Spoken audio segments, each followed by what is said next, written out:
Nobody should have been watching her like that.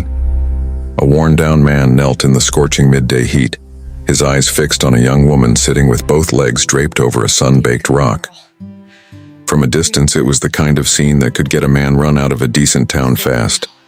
A dry Wyoming wind scattered dead brush across the open flats outside Laramie, and Cole Hargrove held his position without wavering. His horse stood patient behind him, reins dangling free, ears flicking at the flies circling in the heat. The old barn sat quiet in the background, and the young woman in front of him was shaking from somewhere she couldn't name. She'd been running since well before sunrise, hit the ground hard more than once, and nearly stopped fighting. But fear has a peculiar way of pulling a person upright when every muscle has already surrendered. She had run through wire and brittle brush on bare feet, and by the time she collapsed onto that rock, it wasn't a decision she made. Her legs had simply stopped cooperating. Her dress was torn open across the back, fabric hanging where it had no right to hang. One knee swollen purple and raw, her bare feet coated in pale dust. She tried to pull the cloth tight around herself, but her hands wouldn't stop trembling long enough to manage it.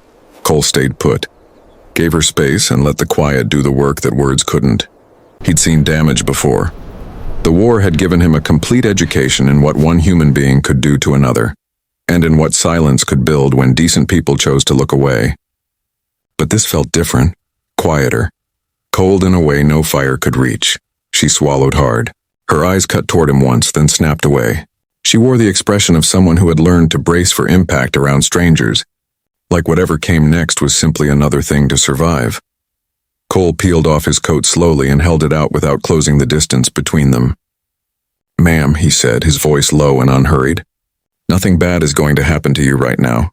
She hesitated. Then, with a sharp and desperate motion, she turned just far enough for him to see what was along her side and back. The bruises ran deep, layered, old ones buried beneath fresh ones. Her voice barely cleared her throat. "See for yourself." Cole looked, and something inside him shifted. Not improper curiosity, not fascination, something closer to recognition, the kind a field surgeon develops and carries like a stone pressed against the sternum for the rest of his life. These weren't the marks of a fall. These were a record, long, deliberate, carefully kept. His jaw tightened. Not from shock. He was long past that, but from the weight of knowing exactly what he was reading. He stepped back, giving her more room, then set the coat on the rock beside her instead of placing it over her shoulders. She pulled it around herself like it was armor. "Who?" Cole asked quietly. She didn't answer right away. Her lips moved first without sound. Her eyes filled with something beyond pain. It was the kind of fear that had stopped being a visitor and become a permanent resident. Then the name came, barely a whisper. Denton Voss. The hot wind moved through the dry grass. Somewhere distant, a fence post creaked under the pressure. Cole's eyes drifted toward the road, cutting a pale line across the flat land. If that name was real, then nothing about this afternoon was close to finished. He looked back at the young woman on the boulder, still trembling, still holding herself together beneath a stranger's coat, and something stirred in him that he'd buried deep after the war followed him home. A sense of obligation, the kind that won't let you rest. Because if what he'd witnessed was real, someone was already coming, and they wouldn't arrive asking politely. The question wasn't whether she was telling the truth. The question was this: when that man showed up to drag her back, would Cole step out of the way like everyone else in her life already had? Or would he finally plant himself on the right side of something and refuse to budge? Cole didn't push her. Men who rushed in too fast were usually covering something up. He walked to the well, drew water into a tin cup and set it down in the space between them. Close enough for her to reach without coming to him. She took it. Both hands locked around it, water spilling down her chin without her noticing. That said plenty. Ruth Calloway came riding in not long after, moving the way she always moved, like the land itself had taught her that patience was the only thing worth having. Her eyes swept across the young woman, then Cole, in one clean pass. She didn't waste words on questions that answered themselves. "Inside," she said simply. Cole stayed near the door while Ruth guided the girl into the cool shadow of the barn. He heard low voices for a while, then stillness, then a single muffled sob that cut itself short. The ones with the most left in them cried fast and then squared up. Ruth came back out a few minutes later, drying her hands on her apron. "It's real bad," she said. Cole Cole didn't ask her to elaborate. He could already fill in what she meant. Ruth dropped her voice. It wasn't an accident, she paused. And it wasn't the first time. Cole exhaled through his nose. He'd heard sentences shaped exactly like that one before. Different ground, different names. Same story buried underneath. Inside, the young woman, Clara, which was the name she finally offered up, sat curled inside his coat like she was trying to take up less space in the world. Cole crouched near the entrance, far enough back not to crowd her. "You got people somewhere outside this county?" he asked. "Family anywhere else?" She shook her head slowly. "Married," she said. The word landed flat, like it explained everything and explained nothing at all. Cole sat with it a moment. "Your husband the one who did this?" Another shake. Then the quietest voice he'd heard in years. "He doesn't stop it." That landed harder than a fist would have. Cole leaned back, breathed, then asked again for the name. Denton Voss. He knew it. Anyone who'd spent time within half a day's ride of Laramie knew it. Not the kind of name tied to a reputation worth claiming. The kind people didn't say out loud in mixed company. Ruth crossed her arms. "That whole family's been rotten since before the boy could grow a beard." Clara stared at the floor. "He told me if I left, he'd say I robbed him. Said no one would take my word over his." Cole let a quiet, tired smile cross his face. "Men like that always figure they're the only ones who get to tell the story," he said. He rose to his full height and brushed the dust from his vest. "Let's see how his version holds up in front of the sheriff." Clara looked up fast, alarm breaking across her face. "He'll come after me." Cole glanced out at the long, flat land baking under the afternoon sun. Something shifted at the far edge of the road. Heat shimmer, maybe. Or maybe not, yeah, Cole said plainly. "He will." He rested one hand near his holster. Not drawing, just reminding himself it was there. Some stories don't stay buried, they rode in. 3 riders appeared in the distance, moving slow and deliberate. No skulking, no urgency. Just a straight line down that dusty road like men who expected the world to clear the path ahead of them. They'd followed the trail. Bare footprints in dry dirt don't disappear quickly. Cole stood in the middle of the yard, one hand loose near his gun, the other hanging easy at his side. He didn't call out. Men arriving like this weren't coming for conversation. Behind him, inside the barn, Clara went completely still. Ruth leaned close to her, murmuring something steady and low. Cole kept his eyes on the road. The lead rider came into full view. Tall and angular, sitting that horse like he'd been built on top of it. Denton Voss, no badge, no urgency. An old scar traced one cheekbone, pale and permanent.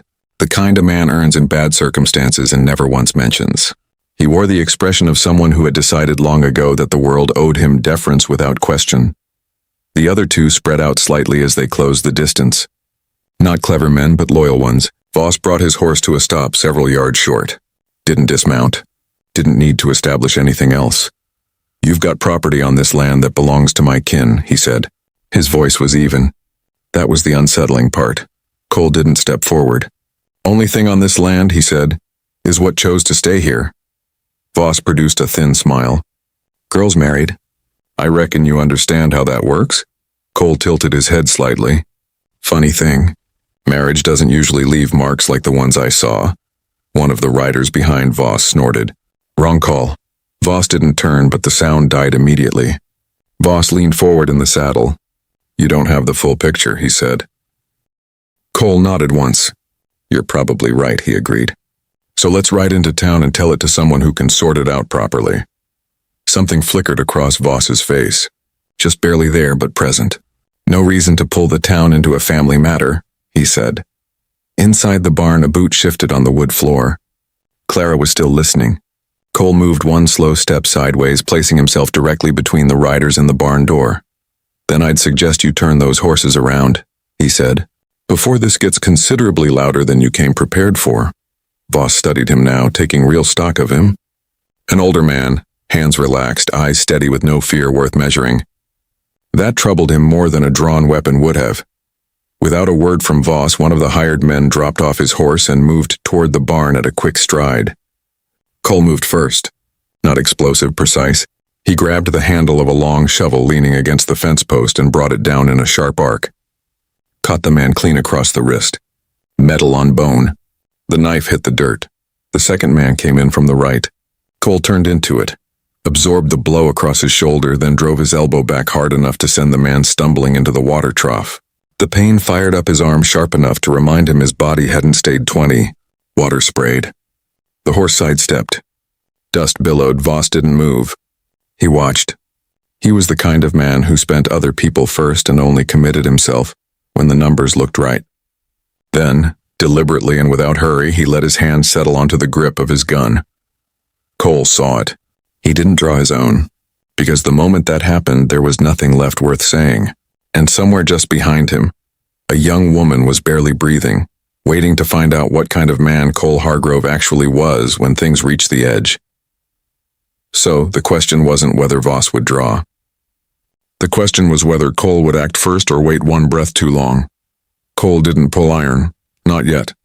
His hand stayed near the gun, but his eyes stayed locked on Voss. Men like Denton Voss were built for exactly this kind of standoff. They needed the other man to flinch first. It justified everything that followed. Cole had watched that game play out across 2 years of war. Young men with fast hands and clean consciences who believed speed made them righteous. It hadn't. It just meant they stopped being wrong a little sooner. Voss let the silence stretch. Then slowly his hand came off the grip. Just an inch. Not retreat. An invitation to believe it was finished. "You're turning a small thing into something it doesn't have to be," he said. Cole let a quiet breath out through his nose. "You're the one who made it this size," he answered. Behind him, Clara shifted again. That small sound said everything. Voss heard it. His eyes tracked toward the barn doorway. And there it was, visible as sunburn. That need to possess. Not land, not horses, people. "My brother's wife belongs home," Voss said, his voice a degree tighter now. Cole nodded once. "Your brother isn't here," he said. Voss's jaw moved like he was chewing on something he hadn't expected to taste. Cole made his move then. Not a violent one. He stepped back. Deliberate, unhurried. The step of a man making a decision rather than retreating from one. "Here's how this goes," he said. "We all ride to Laramie. You bring your brother. Clara speaks her piece to the sheriff. The law handles what comes next." One of the men on the ground groaned, cradling his wrist. The other stayed put beside the trough, soaked and unwilling to try again. Voss looked at them both. Then back at Cole. He didn't like what the numbers said. Not in broad daylight. Not with a witness like Ruth Calloway already standing in the barn doorway with her arms folded and her eyes sharp. "Fine," Voss said finally. The word came out wrong. Not like agreement. Like a man who had simply decided to change the battlefield. Cole caught that. So did Ruth. Clara's grip tightened on the coat around her shoulders, but she said nothing. They moved quickly after that. Horses turned. Dust lifted and rolled behind them. Cole kept Voss in his line of sight the entire way. Men of that breed didn't accept defeat. They simply relocated it. The ride into Laramie was long enough for a fabricated story to find its legs and build momentum. And by the time the main street came into view, something already felt wrong about the air. Too still, too arranged. Voss didn't look like a man riding into uncertainty anymore. He looked like a man arriving somewhere he'd already arranged. At the sheriff's office, sitting on the bench outside with his hat turning slow circles in his hands and his eyes on the ground, was a man Cole didn't recognize. But Clara did. Her entire body went rigid. Her husband, already there. Already waiting. This hadn't been a chase at all. Voss had never been behind her. He'd been in front of her the whole time, which meant the story already being told inside that office wasn't Clara's story. Someone else had arrived first and planted the version they needed. The question now was the hardest kind. When a lie gets told first in a town where everyone already knows the family name, how do you pull the truth back up before it gets buried alive? The inside of the sheriff's office was close and warm, the kind of room where words stuck to the walls. Eli sat in the corner, eyes down, hands moving restless in his lap. He looked like a man rehearsing lines he no longer fully believed. He glanced once at Voss, then dropped his gaze back to the floor. Clara nearly came undone right there. Not from pain, but from watching the truth get crowded out before she'd even had the chance to speak it. Cole didn't raise his voice. Didn't slam anything down on the desk. He'd learned long ago that the loudest man in the room rarely had the most to say. He spoke plainly, cleanly, factually. What he had witnessed when he found her. What condition she was in. What Ruth Calloway had observed and could testify to without hesitation. He laid it down piece by piece like a man building something that needed to hold its own weight. Sheriff Aldridge listened the way a good lawman listens. Not for what he wanted to hear, but for what didn't fit. And Eli, sitting there in that corner with years of silence pressing down on him, began to crack. Not all the way. Not clean or easy, but enough. His voice came out rough and fractured when it finally came. And in it was something a fabricated story never carries convincingly. Exhaustion. The particular worn-out sound of a man who had grown tired of being afraid of his own family. That was enough to start the unraveling. The rest followed. Inconsistencies. A fire that had been set to burn evidence and instead burned away the lie. Sheriff Aldridge didn't need a signed confession. He had enough to hold Denton Voss. When Voss made one final attempt to reshape the narrative in that room, nobody turned to look at him. By the time the sun touched the tops of the buildings outside, Denton Voss was no longer a free man. And Clara, for the first time in longer than she could clearly remember, didn't look over her shoulder when she walked through a doorway. Weeks passed. Then months. The land stayed unchanged. Same dry heat, same long evenings, same silence that asked nothing of you. But Clara changed inside of it. She stood with more height in her spine. She spoke to people directly without bracing for impact. She worked alongside Ruth and learned the rhythm of a place that didn't ask her to make herself smaller. And Cole stayed what he had always been, patient, present, never reaching for more than she was ready to offer. One evening, when the sun was bleeding orange across the same stretch of open ground where everything had started, Clara stood beside him and said nothing for a long while, then quietly, "That day I told you to look. I thought I was showing you something that had been destroyed." Cole gave a small nod. "Now I think," she continued, "I was showing you what was still fighting to survive." Cole was quiet for a moment. "Not many people get a second chance at that," he said. She turned to look at him. Not with fear, not with hesitation, just with the calm and steady eyes of someone who had earned the right to make her own choices. She didn't reach for his hand right away. She just stood there beside him, present and unafraid, and for the first time that was more than enough. No urgency, no debt owed, just a choice made freely, and maybe that's the part worth holding. Not who rides in to help, but who stays long enough to let you find your own footing again. Now I'll be straight with you. Stories like this one don't arrive wrapped up neat and clean.